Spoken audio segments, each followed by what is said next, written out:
você de casa, muito prazer, seja muito bem-vindo. O nosso entrevistado do dia hoje é o doutor advogado Davi Moura de Olindo, ex-vereador, ex-presidente da Câmara aqui em Sidrolândia.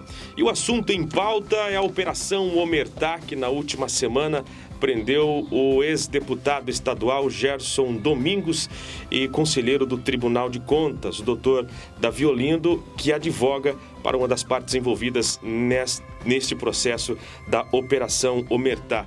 Doutor Davi, seja muito bem-vindo, uma boa tarde. Boa tarde, Marcos. Boa tarde, o pessoal do Região News.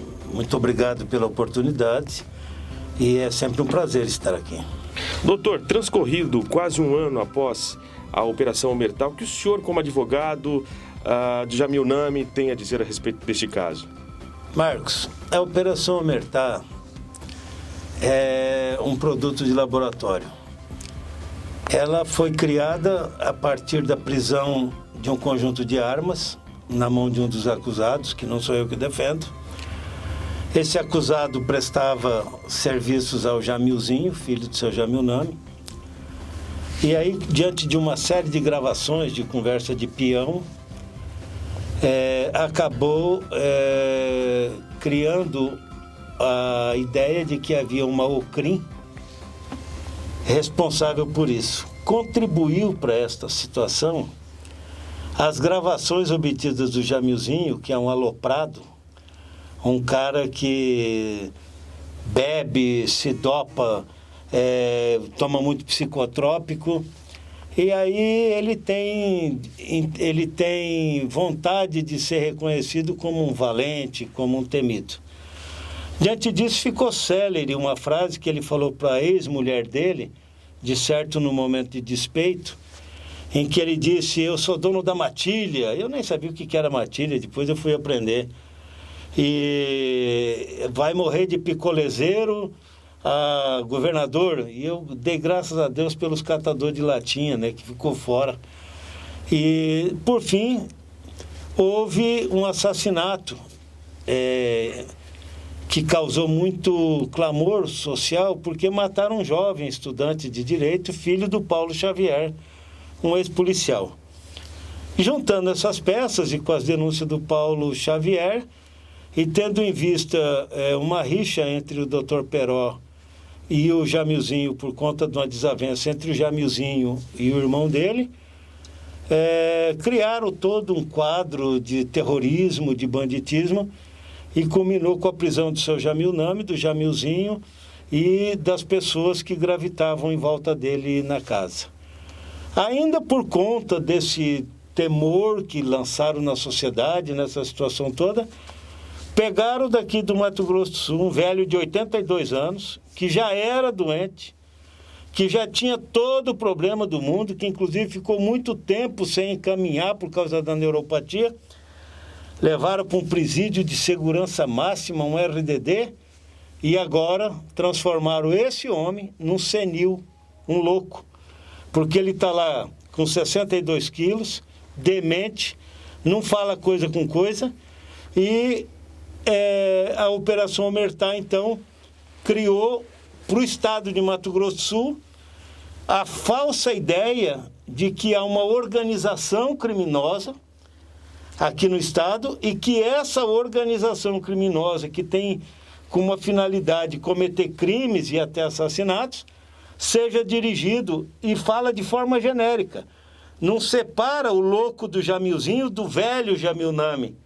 Coloca como se Jamil Nami e Jamilzinho fosse uma unidade, fosse uníssono, e não tem nada disso a ver. Então essa Operação Omertá, como você disse, já passado de um ano, até agora, de concreto, temos a morte do menino, os bandidos acusados de ter matado, que eu não sei se são eles verdadeiramente, desaparecido, teste de balísticas negativo, filmagem dos disparos negativo, identificação do carro supostamente usado negativo, e o que tem? Tem a falácia do Paulo Xavier acusando a família Nami, mas ele também não acusa diretamente o Jamil Nami, mas ele coloca Nami. E aí, como o poderio do GAECO e o poderio da polícia é muito grande, acaba vendendo, transmitindo para a sociedade de que estamos diante de um quadro de terror. A polícia tirou de circulação o maior bandido da história de Mato Grosso do Sul, e eu só fico pensando assim, eu conheço o Jamil Nami há 40 anos, então ele durante esses 40 anos era bandido, e eu não sabia, e agora ele foi prendido como grande bandido. Então a Omertá, Marcos, a Omertá é igualzinho o coronavírus. Diz que o coronavírus foi criado num laboratório na China. A Omertá foi criada na cabeça do Peró. Doutor, a julgar aí pela avaliação que o senhor faz, o senhor acredita que o Jamil pai não tinha conhecimento do comportamento e talvez do comportamento violento do filho? Tá. Ter conhecimento eu acredito até que tenha. Não das barbaridades que eles poderiam perpetrar. O Davi não sabia que o filho consumia droga? Sabia. E lutava para salvar. Agora o Jamilzinho é um homem que tentava espancar o próprio pai. O Jamilzinho é um homem violento. Não é bandido, mas é violento. Na droga é horrível o cara. Fora da droga é um santo. Se ele tinha conhecimento, pode até ser que tenha, mas que ele aprovasse isso de forma alguma. Recentemente foi divulgado aí na imprensa de todo o estado a transferência do seu Jamil Nami para o estado de Mato Grosso do Sul. Já ocorreu, doutor? Olha, é bem engraçado também isso. Como que trata um velho doente de alta periculosidade? O Estado está cometendo uma injustiça social e uma agressão aos direitos do idoso contra o seu Jamil. Por quê? Porque o seu Jamil é doente, o seu Jamil é um homem problemático e vai ser devolvido como louco agora, tanto que vão interditar. Ele conseguiu que o ministro Marco Aurélio decidisse liminarmente uma questão de quem queria decidir sobre a permanência do Jamil Nami. O juiz de Mossoró, quando recebeu o Jamil lá, falou para a nossa polícia de Mato Grosso do Sul e para nossas autoridades: quem pariu Mateus que embala, pega esse cara e fica com ele aí. Aí o juiz daqui falou: não, nós não queremos ele aqui. Nós prendemos, mas nós não queremos ele aqui. Tá. Caiu no Marco Aurélio, o Marco Aurélio disse: é o juiz lá de Mossoró. O juiz de Mossoró mandou vir. Agora, o Jamil Nami, nessas 3 audiências que teve, ele não está sabendo disso. Ele está lá há quase um ano, num RDD de 3x3, um velho, com diabético, com tudo que é ético, você sabe, diabetes, marinete, tudo ele tem. E agora começou a ter a senilidade. Se você assistir a imagem do Jamil Nami nas audiências, Marcos, e se você conheceu ele antes, você vai achar que é um estado criminoso o que estão fazendo com ele. Então, já veio? Não. Pergunta para mim, você acha que vem? Começa a duvidar. Doutor, na segunda fase da Operação Omertá, o senhor teve a residência e também o escritório surpreendido, né, pelos homens aí do GAECO no início da manhã daquele fatídico dia. O senhor teve seus pertences naquele momento levado, computador, pendrive, me recordo que levaram o seu aparelho celular. Como é que está isso? Já devolveram os seus pertences, Marcos, enfim? Alguém precisa corrigir isso. Graças a Deus que você nunca passou por isso. Isso é uma humilhação, eu penso, como se você ser estuprado. O cara invade a tua casa, se sente dono da tua vida e caga a regra dentro do que é seu. Eu já recebi os meus de volta. Eu já recebi. Ontem eu fui em Campo Grande pegar. Agora, Marcos, se tivesse na minha casa minha mãe e tivesse R$1.000 da aposentadoria, tinha sido preso. Se tivesse celular, tinha sido preso. Assim como fizeram com a mulher do Gerson, assim como fizeram com Tereza Nami, assim como fizeram o dinheiro da Pantanal Cap, que é inclusive dinheiro da Cruz Vermelha, assim como fizeram com o dinheiro de administração do dia a dia da família Nami, que tem um cofre só para administrar a situação. Então, esses atos vandalísticos e esses fatos midiáticos utilizados pelo GAECO, sem necessidade, com deslocamento de pessoal altamente qualificado. Eu me senti ali dentro da minha casa, quando vi aquele monte de gente com arma, que eu era um dos maiores bandidos que poderia existir para eles se deslocarem. Olha, se viesse Se viesse um oficial de justiça, tinha feito o que eles fizeram, sem nenhum problema. Eu não teria me oposto e nenhum teria se oposto a uma ordem judicial. Então, eu já recebi. E eu vi meu nome incluído.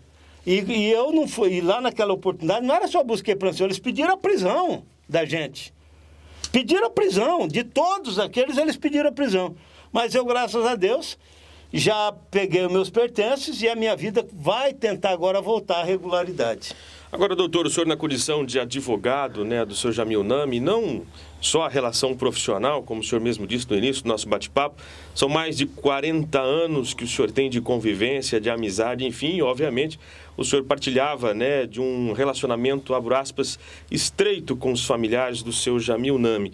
E quando houve a segunda fase da Operação Omertá, que apreenderam equipamentos eletrônicos em seu escritório, em seu celular, enfim, o seu celular. A pergunta é, de todo esse material periciado que foram apreendidos aí em vossa residência e também no seu escritório, o que os agentes do GAECO descobriram de fato novo dentro do processo, enfim? Que deram um tiro no pé. Com relação a mim, deram um tiro no pé. Primeiro, Marcos, que eu sou péssimo em mexer com esses aparelhos. Eu ainda sou um caipira que vou no caixa do banco pegar dinheiro porque eu não acredito muito no cartão. Então, e eu não tenho nada com isso. Falar que eu trouxe recado, que o seu Jamil mandou um recado para matar promotor, para contratar gente para matar promotor. Isso aí, o cara para criar uma coisa dessa, ou ele estava num momento de cachaça, ou de remédio tarja preta, ou de cocaína. Para acreditar, para botar uma coisa dessa na cabeça, olha, um homem preso, aí vai começar a falar, ó, chama o Davi aqui que é advogado, e ele tem 10, 15 advogados, ó, vai lá e fala para fulano contratar gente para matar pessoas. Isso aí é só uma mente doentia para produzir uma infernalidade dessa. Na terceira fase da Operação Omertá, transcorrida na última semana, em que o conselheiro do Tribunal de Contas, Gerson Domingos, foi preso, ex-deputado estadual, o senhor foi excluído dessa lista de pessoas, abro aspas, né, investigadas ou dentro daquela operação. Qual a razão disto, doutor? Olha, eu até aqui falo para você que eles prenderam o Gerson e por aquele monte de gente e invadiram a casa do desembargador Joenildo Chaves e tentaram prender o FAD na fronteira com comida requentada. Marcos, essa operação não tem uma prova concreta. É um tal de disse-me-disse. É conversa fiada para um lado e conversa fiada para outra. E eu devo ter ficado fora, com toda certeza. Primeiro que viram que eu não tenho envergadura nem para trocar soco na rua, né? Quanto mais para pertencer a um pseudo grupo de extermínio. Quer dizer, se eu tinha que ser incluído como bandido, é um grupelho, sabe? Eu não acredito que eles têm nada. Eu acho que eles até me deixaram fora para ver se eu não discuto a situação. Mas eu vou continuar advogado. Não adianta. Olha, Marcos, a coisa mais triste que tem é que volta e meia um dos que cuidam da administração da defesa do seu Jamil, até advogado renomado, fala, vocês têm que tirar o Davi de lá, porque o Davi é muito bocudo, o Davi não pensa para falar. Não, o Davi não desrespeita ninguém no direito. Agora, dentro do direito, o Davi desrespeita todo mundo que estiver fora do direito. Esse é o nosso entrevistado do dia, Dr. Davi Moura de Olindo, advogado, ex-vereador aqui no município de Sidrolândia, advogado de Jamil Nami. E o assunto em pauta é a terceira fase da Operação Omertá. Doutor, nesta terceira fase, para a gente finalizar aqui o nosso bate-papo, né, falamos aí da primeira, segunda, terceira fase. A segunda fase, o senhor foi alvo da operação, e agora na terceira fase, né, mais um desfecho da Operação Omertá com a prisão do conselheiro do Tribunal de Contas, Gerson Domingos. Dando uma olhada mais minucioso no processo, observamos que o juiz abriu um procedimento contra o delegado do Garras e promotores desta operação. Como isto ocorreu, doutor? Olha, quando eles fizeram isso com o Gerson, que é um absurdo, o Gerson foi 20 anos deputado estadual, 8 anos presidente da Assembleia Legislativa e há 5 anos é conselheiro e nunca respondeu um processo. Eu fico imaginando como é que a pessoa senta numa cadeira para bater e tem coragem de pedir uma prisão contra uma pessoa com este know-how. Mas não é só isso. Como é que a pessoa tem coragem de pedir a invasão na casa de um ex-desembargador porque este provavelmente devia 100 mil para o Jamil Nami e tinha lá um documento, uma operação de amigo, um cheque de 100 mil reais. Já teve no passado, lá na casa do seu Jamil, uma história com o Nelsinho Trade e ninguém investigou isso. Então o objetivo agora foi querer cercear a vinda do Nami. Para isso não importa se prende o Gerson, a mãe do Gerson, a irmã do Gerson, não importa. Se invade escritório, não importa, desde que eu não deixe o Jamil Nami vir. Vendo o processo, em 2 de março, foi lá depor uma senhora chamada Eliane, esposa do Marcelo. Essa mulher contou que foi torturada ela e as filhas menores de idade por 5 dias dentro do Garras. E torturada pelo Peró. Tomaram o telefone dela, o Peró respondia as mensagens como se fosse ela. E aí, o Peró confirmou que ele levou até pizza para ela no depoimento dele. Os policiais que estavam no carro confirmaram que ela ficou lá. E ele disse que ela estava lá pedindo. Você acha que alguém pede para ficar encarcerado na polícia? Só o Peró para criar isso. E aí eu meti um requerimento. Como nós somos diversos advogados, que advogamos na defesa do Jamil Nami, meus outros colegas discordaram disso. Porque eles são muito mais estudados do que eu. Mas eu creio que a cancha deles é menor que a minha. Eu sei que tortura é mais bárbaro do que assassinato. E não se pode querer apurar um crime com base num crime maior como é que é de tortura. A mulher falou em 3 ocasiões que foi torturada. Os promotores ficaram conversando sobre o happy hour daquele dia, que não ia poder ter porque terminou meia-noite, e não tomaram atitude nenhuma, e meus colegas da capital também não tomaram.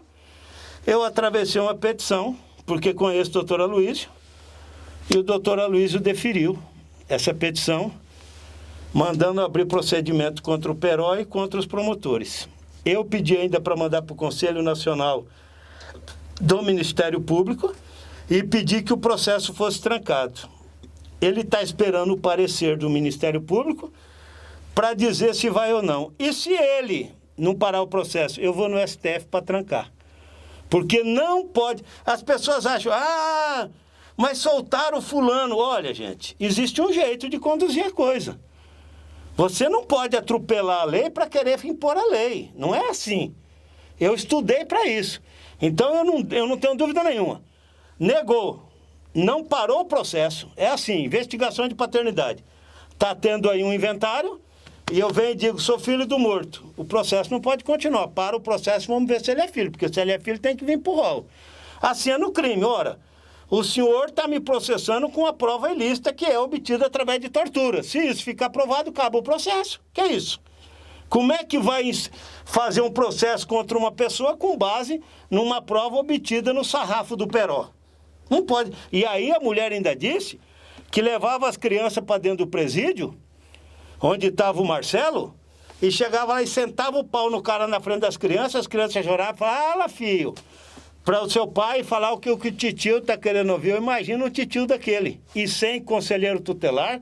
E as 2 promotoras, mães, esposas, ficaram rindo, conversando. Escuta, você já foi naquele salão da Marie Claire? Você está entendendo? O promotor querendo saber se ia ter jogo do Corinthians. E a mulher falando, eu fui torturada. Então você pede socorro, eu fui torturada. É igual aquela criança que os Nardoni matou. A criança se joga no colo do pai pedindo socorro e ele joga a janela abaixo. Quer dizer, se a mulher falou aquilo ali, o promotor, como fiscal dos direitos e o fiscal da lei, deveria dizer, excelência, vamos abrir um procedimento aqui, vamos acabar com isso aqui primeiro, vamos ver se isso aqui é verdade. É assim que tem que agir um promotor. Não é virar advogado de condenação e de acusação. O seu Jamil é um homem decente. Esse povo levou o seu Jamil daqui doente e está devolvendo o Jamil para a família dele louco, senil.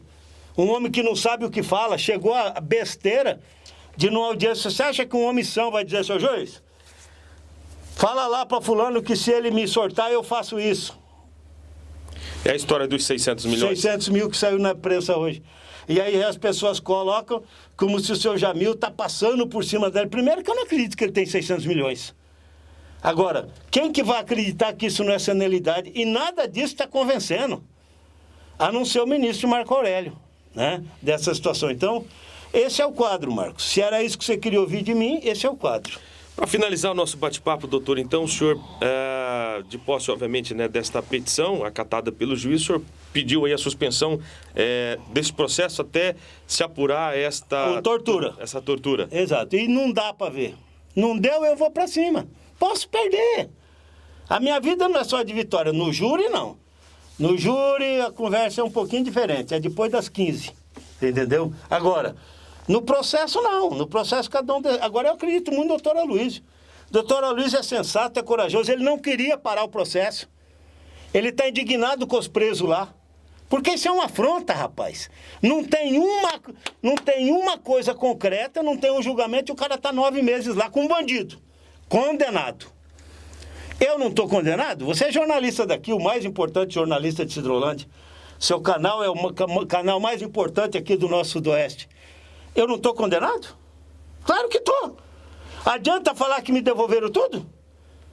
Eu entro com a ação de reparação de dano. Vai acontecer o quê? Meus netos vão receber. E o Davi? O Davi, que era o doutor Davi Moura de Olindo, foi vilipendiado. Eu, até hoje, estou podendo sem sentar, porque eu estou estuprado pelo Garras, pelo GAECO. Me estupraram. É assim que se sente uma pessoa invadida na sua casa, quando as pessoas chegam fardadas e com armas para se exibir e te tratando como se você fosse bandido. É dessa maneira que um cidadão se sente. Eu só vou dizer uma coisa para você, o Ministério Público tem que parar com isso, de querer transformar pessoas de bem em bandido. Eles têm que parar de querer ir atrás de quem tem CPF, endereço fixo, para transformar em bandido. Existem extraordinários promotores e promotoras, mas não dentro do GAECO. Todos que entram lá pegam o vírus do deusismo, porque aqueles promotores do GAECO pensam que são professor de Deus e acabam prejudicando a aplicação da lei. Nosso entrevistado do dia, doutor Davi Moura de Olindo, eu gostaria de agradecer o convite, né, para prestar esclarecimento à sociedade. O senhor que é uma figura pública notória aqui no município de Sidrolândia, um criminalista extremamente conceituado. Obrigado pelo nosso bate-papo, pelos esclarecimentos, os microfones à disposição para os seus agradecimentos finais. Marcos, só para agradecer, porque além desse estado de pandemia, a gente tem dificuldade, você só vê a imprensa batendo, e eu posso não prestar um grande serviço jurídico para o seu Jamil, mas eu acredito na lisura da conduta dele, eu acredito de que ele não tem nenhuma culpa nisso, principalmente no processo que eu defendo, que é dos crimes contra a vida, e eu não me sinto nem um pouco hoje desconfortável em pedir abertura de inquérito, porque hoje tem a lei do abuso de autoridade. E ninguém precisa ter dúvida. Eu já não estou precisando trabalhar mais. Mas que eu vou perseguir isso aqui para fazer com que a justiça seja do tamanho que tem que ser, você não tenha dúvida. Obrigado, parabéns pelo seu canal. E me convide outras vezes, que eu estou à disposição.